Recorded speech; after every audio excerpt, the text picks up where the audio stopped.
Assalamualaikum semuanya. Waalaikumsalam. Ibu.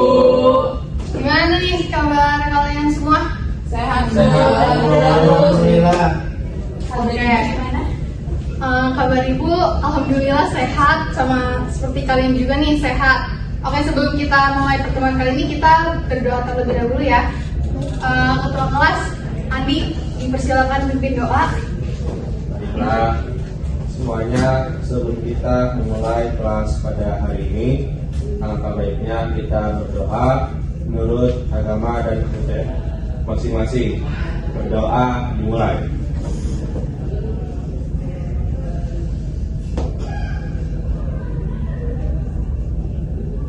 Berdoa selesai. Oke, terima kasih. Kita cek kehadiran dulu nih ya. Siapa yang nggak hadir pada pertemuan kali ini? Hadir semua, Bu. Hadir semua. Pada pertemuan sebelumnya kan kalian udah diminta ini kan mengerjakan tugas mencari data, menganalisis data, dan mengolah data dan sebagiannya. Oke, apakah kalian masih pada ingat? Masih, Bu. Berarti kalian tahu kan hari ini kita mau ngapain? Apa itu, Bu? Apa itu, Bu? Presentasi ya, Bu. Ya benar sekali. Jadi pertemuan kali ini kita akan mempresentasikan hasil akhir yang sudah kalian persiapkan dari pertemuan-pertemuan sebelumnya. Untuk kelompok 1, presentasinya PPT-nya itu apa udah kalian tambahin contoh-contoh konservasi dan lainnya? Sudah, Bu. Sudah. Untuk kelompok 2 bagaimana? Sudah juga, Bu. Sudah ditambahkan ya? Aman. Berarti kalian semua presentasi hasil akhirnya sekarang, oke? Oke, Bu. Siap. Jadi kelompok siapa dulu nih yang mau maju? Kelompok satu.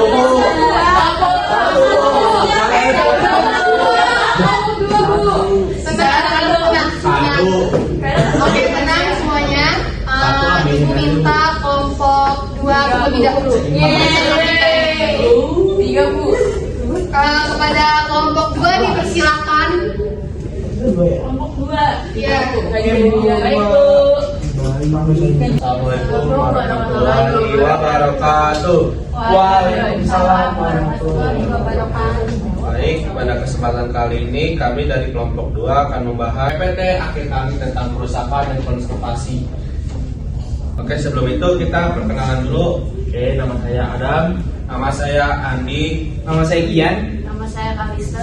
Nama saya Julia. Baik, langsung aja ke materinya. Oke, yang pertama ada kerusakan flora dan fauna.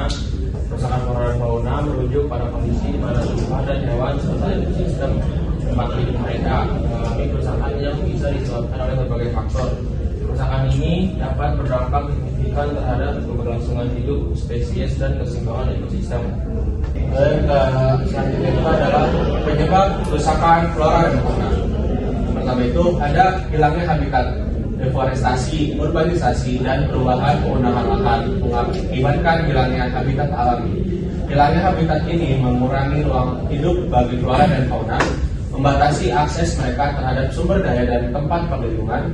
Lalu yang kedua adalah polusi lingkungan, polusi udara, polusi tanah, dan dari limbah industri pertanian atau limbah domestik dapat merusak ekosistem dan mengancam kesehatan flora dan fauna.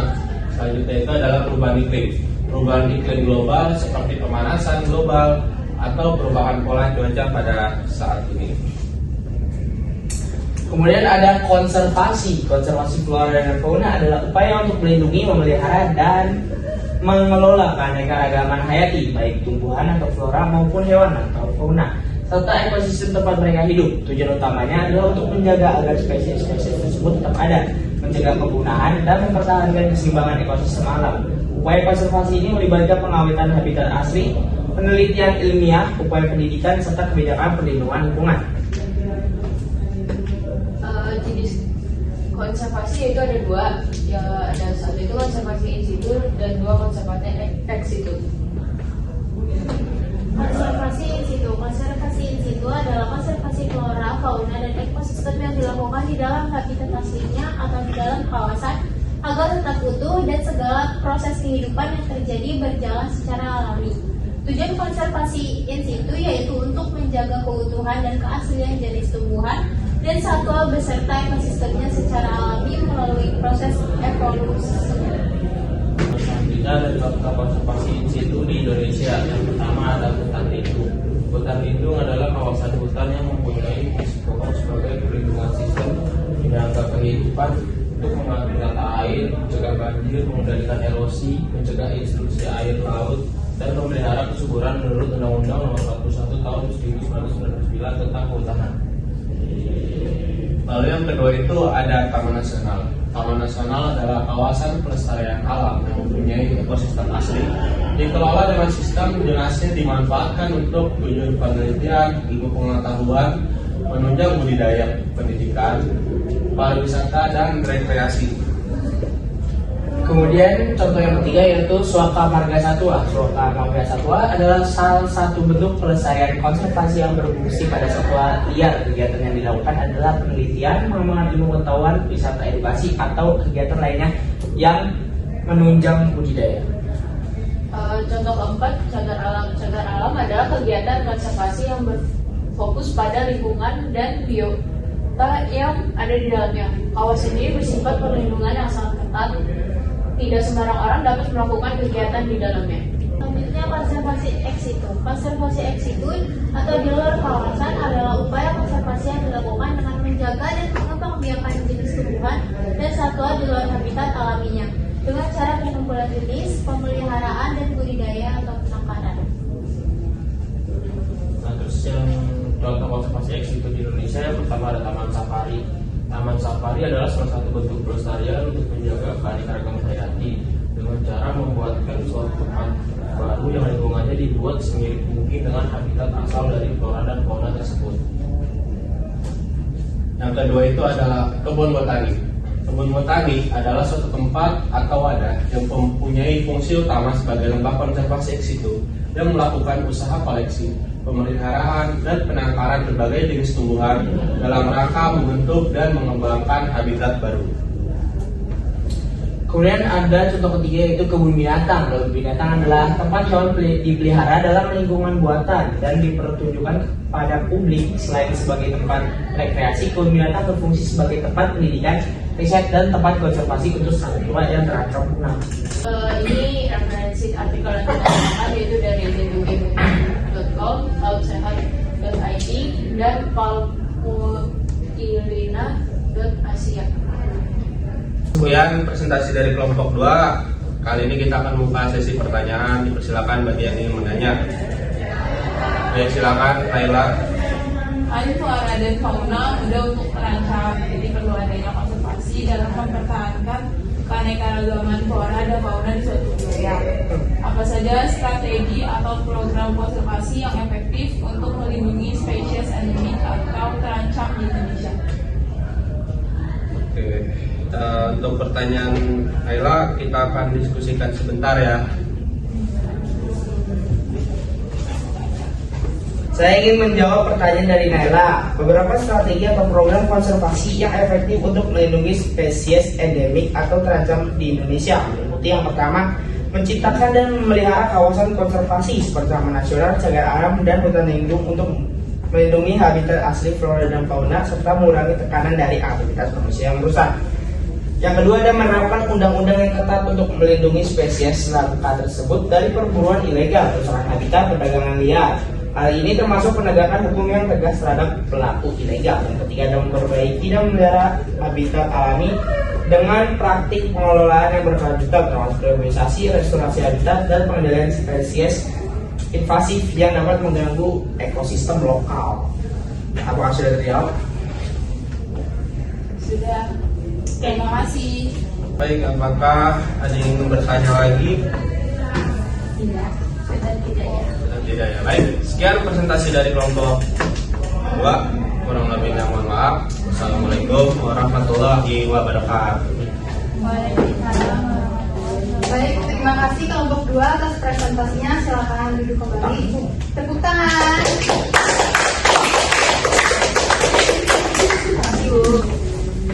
Baik, selanjutnya kita akan mendengarkan presentasi hasil akhir dari kelompok 1 Untuk kelompok 1 dipersilakan.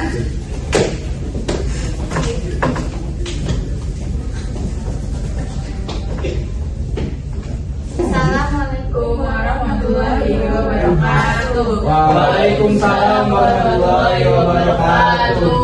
Kami dari kelompok 1 akan presentasikan hasil diskusi kami mengenai persebaran flora dan fauna di Indonesia. yang sudah direvisi kemarin.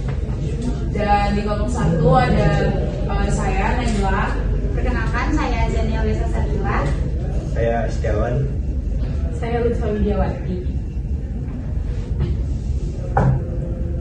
Apa itu flora dan fauna? Flora adalah semua jenis tumbuhan atau tanaman yang ada di dunia. Flora memiliki jenis yang sangat banyak dan beragam. Bahkan jumlahnya tidak terhitung. Beragam tumbuhan dan hewan tersebar di seluruh muka bumi, baik di darat ataupun di laut. Istilah kata flora berasal dari bahasa Latin, yaitu kata flora yang memiliki arti alamat tumbuhan dan nabata. Flora dapat diartikan sebagai sekelompok tanaman atau tumbuhan. Di dalam dunia tumbuhan, ada yang dinamakan flora endemik. Selanjutnya adalah definisi dari fauna. Fauna secara sederhana adalah hewan, sedangkan pengertian secara umum, fauna adalah segala jenis hewan yang hidup di dunia. Kata fauna berasal dari bahasa Latin yang memiliki arti alam hewan. Di dalam mitologi Romawi, fauna dapat diartikan sebagai kakak dari faunus. Hal itu berarti bahwa sebagai roh yang baik hutan dan daratan. Karakteristik flora dan fauna.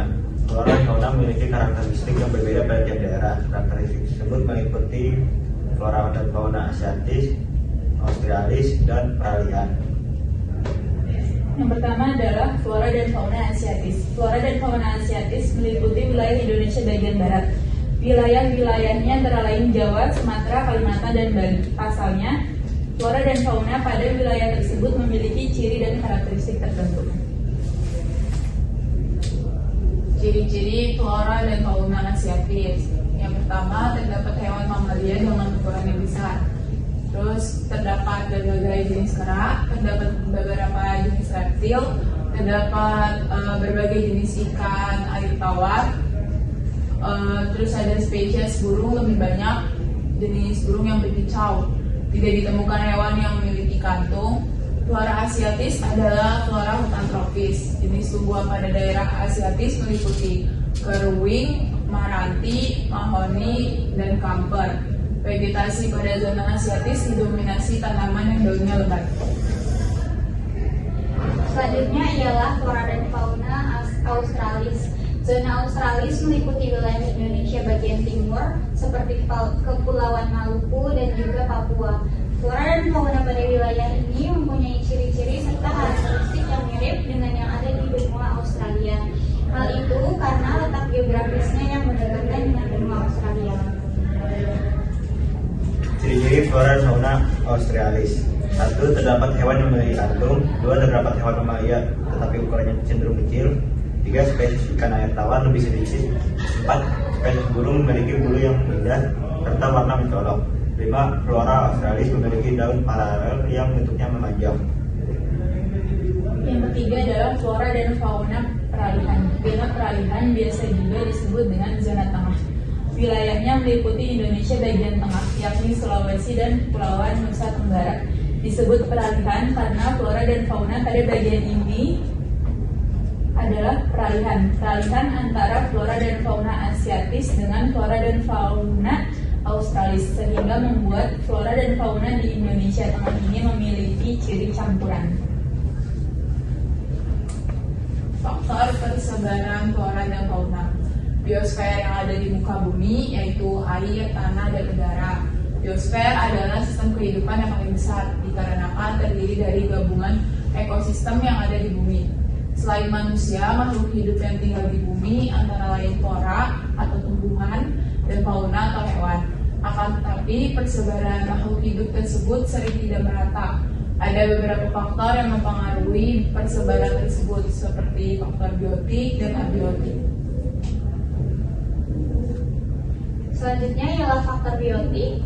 Faktor biotik mempunyai pengaruh yang besar pada persebaran flora dan fauna. Faktor biotik yang dimaksud di sini adalah manusia. Manusia mempunyai peran yang sangat penting dapat membudidayakan beberapa jenis antara lain: A. Penyebab persebaran. Pada persebaran terjadi karena adanya tekanan populasi, persaingan, dan juga perubahan habitat. Lalu yang B, ada sarana persebaran. Sarana persebaran yang dimaksud ialah udara, air, lahan, dan pengangkutan manusia. Lalu yang C, ada hambatan persebaran. Pada persebaran ini mengalami hambatan seperti iklim, tanah, geografis, dan juga biologis. Faktor abiotik. Salah satu faktor yang menyebabkan persebaran makhluk hidup adalah faktor abiotik. Faktor ini terdiri dari faktor klimatik dan iklim, faktor edafik dan atau tanah, dan faktor fisiografi atau ketinggian tempat dan bentuk lahan. Faktor-faktor iklim yang berpengaruh pada proses persebaran makhluk hidup antara lain kelembapan udara, angin, suhu, dan tingkat curah hujan. Sekian dari kelompok kami. Apabila lagi ingin bertanya, silakan angkat tangan.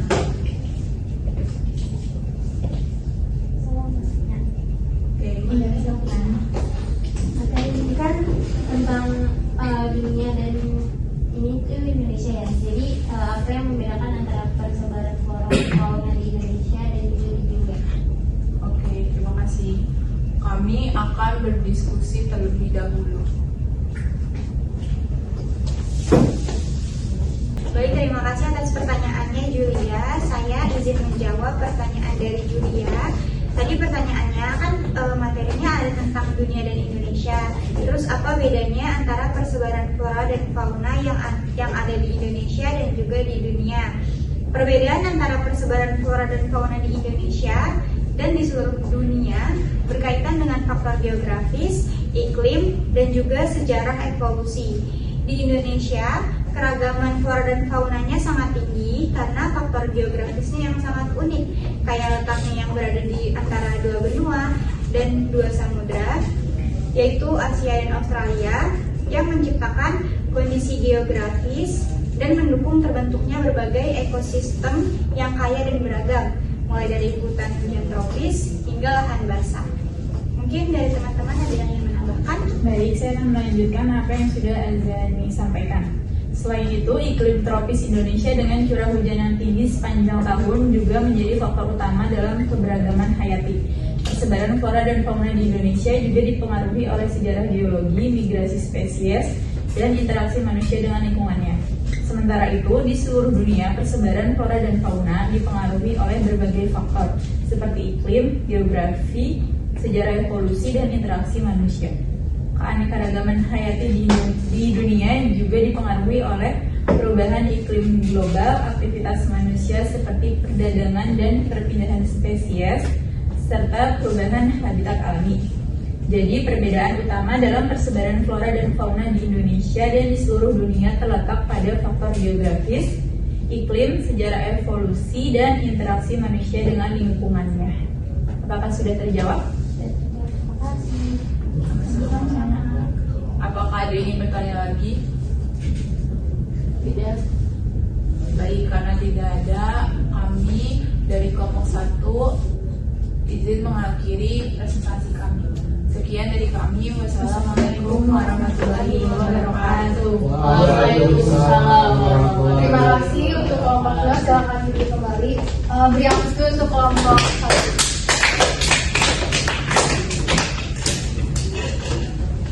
Oke, kita sudah mempelajari keragaman hayati mulai dari persebaran flora dan fauna di Indonesia maupun di dunia. Kita juga sudah mempelajari konservasi dan kerusakannya. Terima kasih kepada kalian telah menyelesaikan tugas akhir kalian dengan cukup baik. Tepuk tangan untuk kita semua. Oke, pertemuan kali ini kita akhiri sampai sini saja. Mohon maaf bila ada salah kata. Wassalamualaikum warahmatullahi wabarakatuh. Waalaikumsalam warahmatullahi wabarakatuh.